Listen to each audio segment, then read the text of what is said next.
I'm a 24-year-old male living in the Philippines. The story I wanted to share with you is not exactly my own, but was told to me by my father some years ago. The events transpired when I was only about a year old.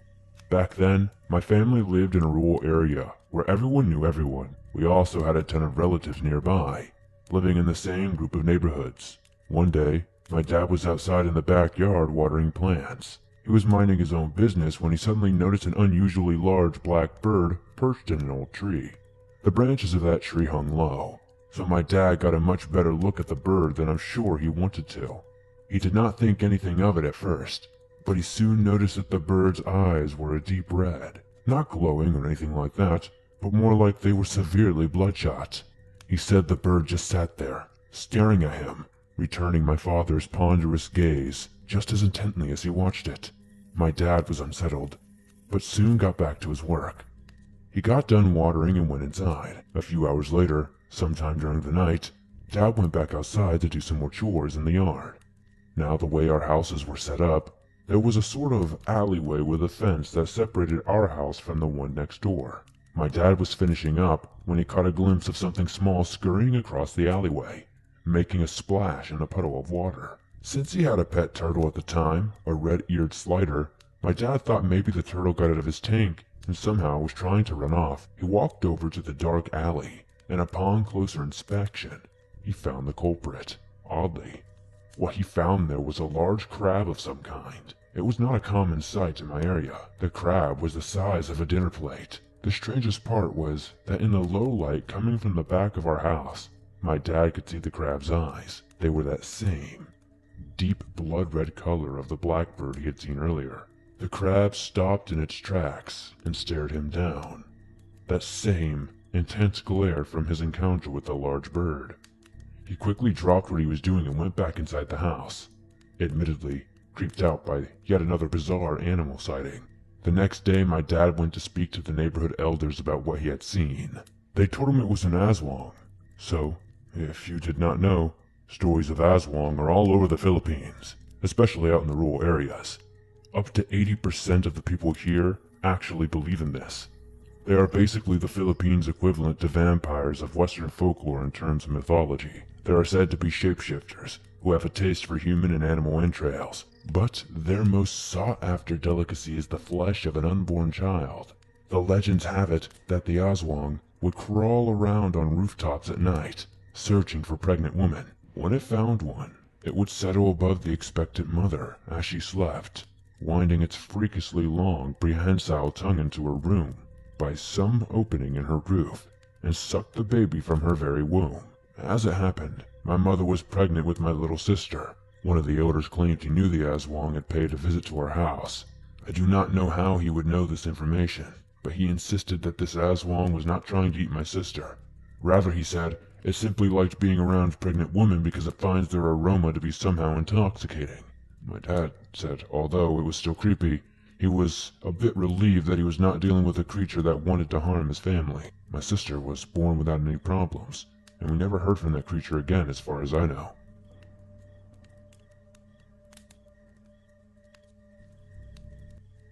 This is not an awfully long story at all, and I cannot stress enough that I have not been the same since. No exaggeration, just a disclaimer. I'm not that big on cryptids, and did not really believe in them until one night. My brother and I were in the SUV cruising through a rural area of Wisconsin, and headed back to our dad's house. We turned off a country highway to a back road near a bar I used to work at. Excited to smoke the weed we had just bought, we were not really concerned with much else besides getting home, smoking, and listening to our hillbilly music. We came to a point in the road where there are 3 forks, and as cliché as it sounds, it came from nowhere. In an instant, I stomped on the brakes. About 40 feet northeast of us, over a chopped cornfield, was a ball of light the size of an average house, seated above a rectangular light, the size of a semi and a trailer. We sat still, the vehicle still running. We both stared at it for what felt like forever. I was frozen, and my brother eventually spoke up and yelled to go. I just could not move. I have never ever been so frozen in my life. A couple of seconds, maybe even a minute or so goes by, I have no idea, and eventually I'm hearing, "Go! Go! Leave! Let's go!" Still, I was stiff. In a much more calm but obviously unsettled voice, through tears, he said, "Cody, hit the gas, please. We have to leave." The light seemed to get brighter simultaneously with the request. All I remember was crying and silently hitting the gas. My eyes turned to the road and I floored it. We made the approximately 40-yard dash around the left in the road, and in the same instant we started going straight. The light was over top of us, and I swear I could see what looked like humanoid figures all around us. My brother started crying hysterically. As soon as it was there, it flashed off to our left, seemingly shrunk and disappeared. All the figures also disappeared. We both cried silently on the way home. I did not believe in cryptids or aliens or whatever until this instance. I would absolutely love to hear if anyone has had any similar experiences. I really wanted to share this because I was a hardcore skeptic until this night. If you share this, thank you a million times, and keep up the show. I really enjoy it. I have an even shorter story if it interests you at all. Good evening, Swamp Dweller. I am an Inuk man from northern Canada, and I wanted to tell you about the time in my younger days when I believe our hunting party faced off with an Izarak, an evil being that takes the shape of a caribou. I'm an old man now, and this story takes place many years ago, in what is now the territory of Nunavut, Canada. In those days, many of us Inuit still lived in the traditional ways of hunting, fishing, and living from what the land gave us before we were forced into communities by the Canadian government and RCMP. In winter, we traveled far from our homes to hunt the seals and great caribou herds from which we took our meat and furs. This story takes place during one of these trips that are now long gone. Myself, my brother, an elder, and another man set out from our houses to track the caribou herds. Snowmobiles were only new back then, and only one man had one. The rest of us traveled by dog sled. We had enough supplies for 2 weeks loaded on our sleds, as well as several hunting spears and 3 World War II era rifles. This was in the late 1960s, so they were plentiful in those times. After a 3-day-long trip, we managed to track the herd and made our snow houses for the night. As the sun came up the next morning, we set up our rifles on a ridge overlooking the herd, and not long after my brother spied a beautiful fat male among the others. We quickly drew a bead on several other caribou and open-fired. Within a few minutes there were 7 dead animals waiting for us on the snow. We made quick work skinning and gutting the first 6, but immediately upon looking at the 7th we knew something was not quite right. Its fur was ragged. Its eyes were not normal. They looked like that of a man, not a caribou. As my brother stuck his knife into the animal, its eyes jerked to the side and stared directly at him. We jumped back but quickly passed it off as a death reflex. But when the animal was opened, we were met with horror.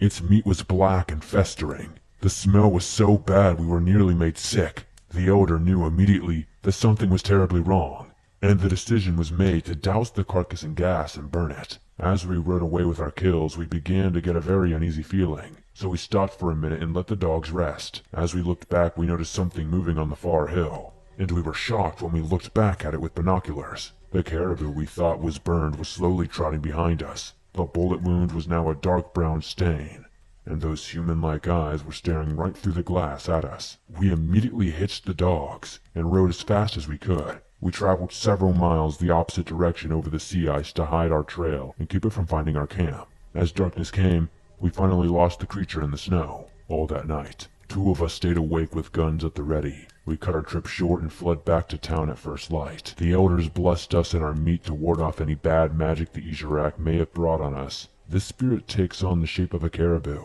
and is said to kill hunters and kidnap children. There have been many, many other memorable hunting trips in my long life, but this one stands out to me the clearest.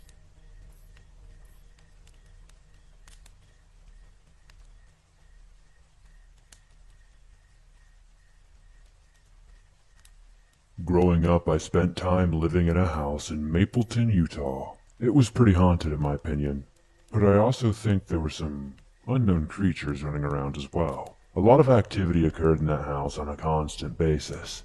Things like hearing all the dishes breaking and the cupboard slamming shut, yet, if you went into the kitchen, everything was seemingly intact. I believe the best stories, though, would come from my older brother Kevin. One of those stories would begin with him sleeping downstairs.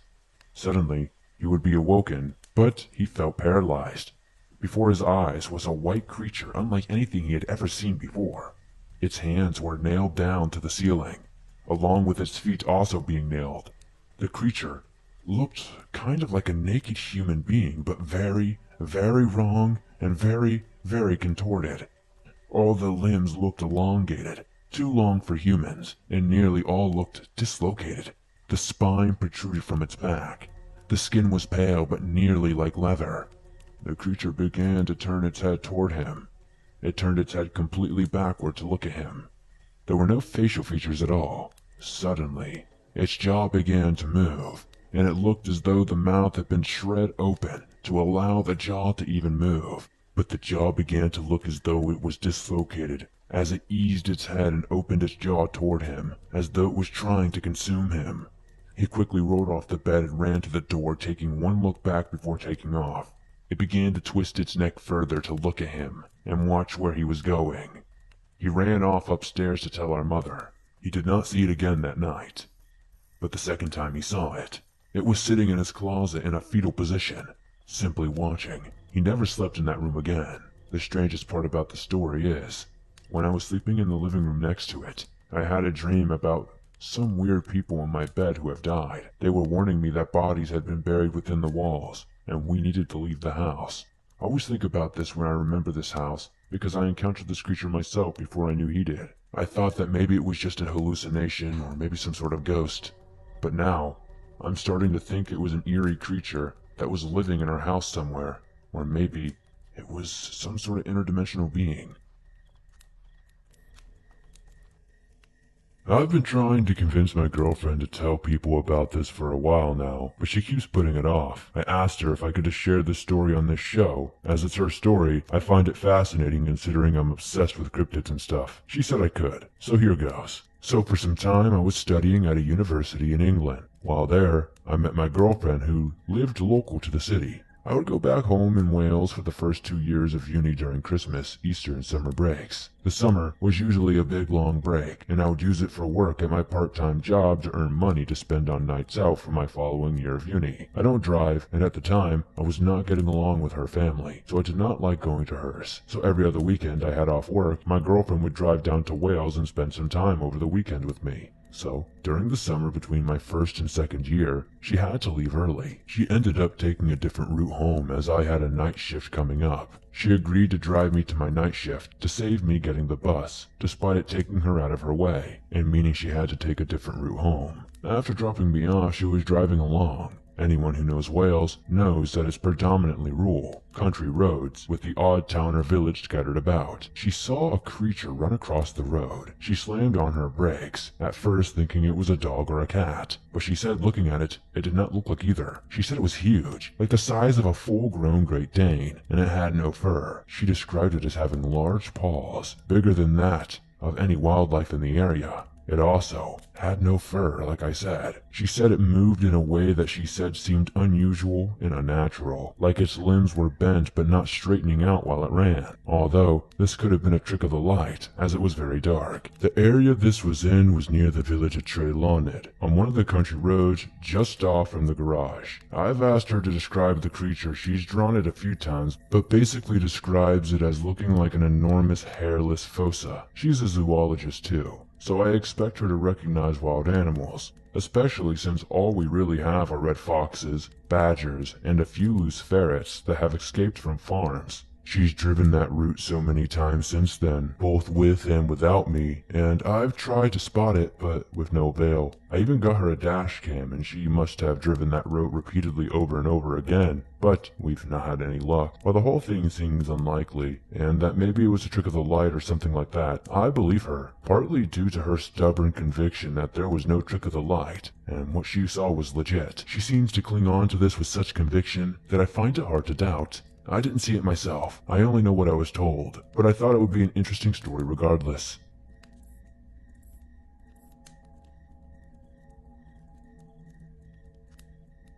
This was a few years ago, and I have not done much of any research on it until very recently. My family and I had gone up to my grandparents' house. They have about 10 acres of land and only used about 1 to 1.5 acres for the house and yard. They had a large, dense pine forest all around the area of their house, except for the road that led into their house. They had cut down some trees to make four-wheeler paths that we could ride on when we went up there. One day my sister and I were riding out on the paths on some of my grandparents' four-wheelers. For whatever reason, it slips my mind, but I think it was to get a drink, but I do not entirely remember. My sister went inside. I thought nothing of it and kept riding the four-wheeler I was on. Well, probably about 3 minutes or so later, I was driving past a dense patch of the forest. Over the four-wheeler engine I heard a loud growl. I heard it clearly to my left in the patch of forest. Thinking it was just a coyote, I looked over towards where the growl had come from. I didn't see any coyote. You know that feeling you get when you investigate a forest at night and you get scared something will stare back at you? Well, this happened to me in the middle of the day. What I was looking at still haunts me to this day. I was staring into two large yellow eyes. It appeared that they were sunken into the creature's face. The eyes were probably about 2 times the size of a normal human eye, and they were watching me intently. I could see by looking at the thing's eyes alone that this was not any normal creature, and it was smart. I did not get to see what it was entirely because it was standing in a bush. The bush was exceptionally large, like probably 10 feet tall or so. About 8 feet up in this bush is where I saw these eyes poking out, staring at me. I could not see any other part of this creature, but I did not stick around to find out what it was. I put the four-wheeler into drive and sped up to about 55 or 60 miles per hour. I ran inside and did not go back out on the pass for the rest of the trip. No one else in my family saw anything, but I was terrified of whatever it was. Fast forward 6 years, I was talking with my friend about spooky things we had seen. I told him about this story and began to wonder what I could possibly have seen.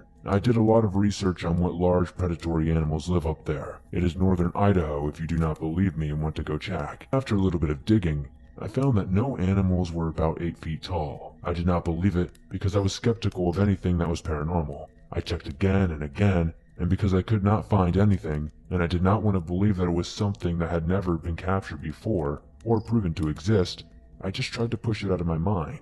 The largest wolf ever found has only been about 6 feet tall when standing on its hind legs. The largest bear might have been large enough, but it could not fit in that bush, so I began to research any possible creature that it could have been. Eventually I found one, a wendigo. It was the only possible creature I could have seen. I do not know why it did not attack me, or why it let me get away. Based off the features I saw, the large yellow sunken eyes, it could have only been a wendigo. What scared me even more is that a couple of years later my grandparents moved out of that house for an unknown reason. They say it was to get closer to the family, but the family was actually excited about making that long drive and coming up very often. They moved a little bit closer. It's still a long drive, but I haven't seen that monster ever since. This incident was the most terrifying experience of my life. This happened in the fall of 1982 in Baxter State Park, Maine. I live in Manchester, New Hampshire at the time, and desperately wanted to get one last camping trip in before the weather changed. The region would become buried in snow and tourists from out of state for the skiing season would come in. It was early November, and it was still warm during the day and nice and chilly at night, perfect for sitting around the fire and relaxing. I loved the outdoors, I still do, but the events of that night in Maine would leave a mark on me for the rest of my life. My wife worked all weekend at the hospital downtown, and both the kids are at Grandma and Grandpa's for the weekend. I called in sick for work, loaded up my Bronco, strapped the canoe on the roof, and hit the interstate. I was on the water late in the afternoon. I loved the area because of how remote it was. I was just a few miles from my launch site, where the truck was parked, when I spotted a perfect place to camp. I paddled toward the shore. This is a great spot, I thought to myself. I set up my little tent, built a fire, and unfolded my packed chair to relax. The day turned into night, and I crashed out in the tent. The following day I awoke to the sounds of birds chirping. It was a little cooler, but still great weather. I took my camera out, and I went into the forest to take some photos. I did some fishing and just enjoyed the peaceful stillness of this remote wilderness. The day was uneventful, and soon after dinner, I lay in my tent with my flashlight reading. I must have dozed off because I awoke startled by something moving outside of my tent. I lay still, but my instinct told me that there was something outside. I could hear the carefully placed steps of something. There are moose and black bear up here. Moose can be extremely dangerous if you walk upon them by surprise. The bears generally smell you before you see them and keep away. I lay still and listened. Whatever it was had stopped at the entrance flap of the tent. As my eyes adjusted to the darkness, I could make out a faint, shadowy shape. I was wide awake now, and on full alert. Whatever it was, I could hear it sniffling around and panting out of breath. I slowly began to unzip the tent when it ran off. I unzipped the flap of my tent and looked out just in time to see the branches swaying and hear something heavy moving through the brush and into the deep woods. The sound of its footfalls told me one important thing. It was on 2 legs. That could not be right. I had not seen any other people since entering the park, and leaving my truck at the trailhead. The tourist season for leaf peepers had passed, and even so, someone could only reach this location by the waterway. I suppose someone could be out here. Someone I had not seen or heard until they came sniffing and snorting around my campsite in the middle of the night. I guess it was possible.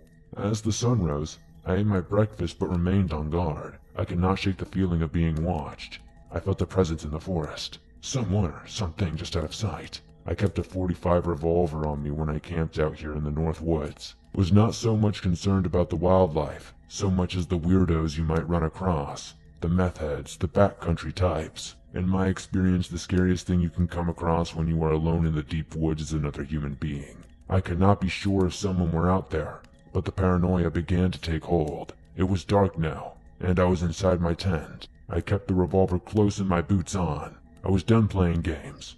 I sure did not plan on shooting anyone, but I was sure to show them I was not an easy target. I sat up quickly. I must have fallen asleep because I was startled awake by movement all around the tent. The shadows everywhere, on all sides and all directions.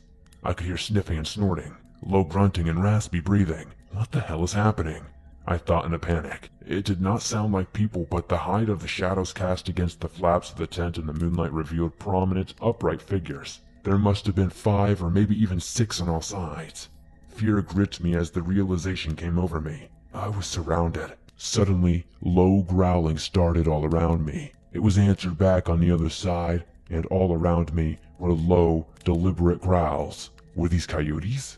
Were the massive shadows just a light playing tricks on me? The growling increased in pitch and intensified, and I knew an attack was imminent. I pulled my revolver out and fired straight up into the air. The next moments were a complete blur. I charged through the tent with just the clothes on my back and my .45, and the truck keys in my pocket. I bolted straight for the canoe and muscled it into the water. I jumped in and began paddling. I never looked back until I got far enough from the shore. I should have never looked back. There they were, standing completely still on the riverbank, their bodies crouched down, with heads low, eyes reflecting in the moonlight. They looked like giant coyotes or maybe even wolves. 6 in total. I was transfixed by what I was seeing. I had never seen a coyote this large, this massive. As I sat in the safety of my little canoe studying these creatures, they did something I'll never forget. They began to stand up on their hind legs. Each one would slowly raise on 2 legs. I could not believe what I was seeing. They all stood like men. These things, these creatures, had almost ambushed me as their prey. I turned and furiously paddled as howling rang out behind me.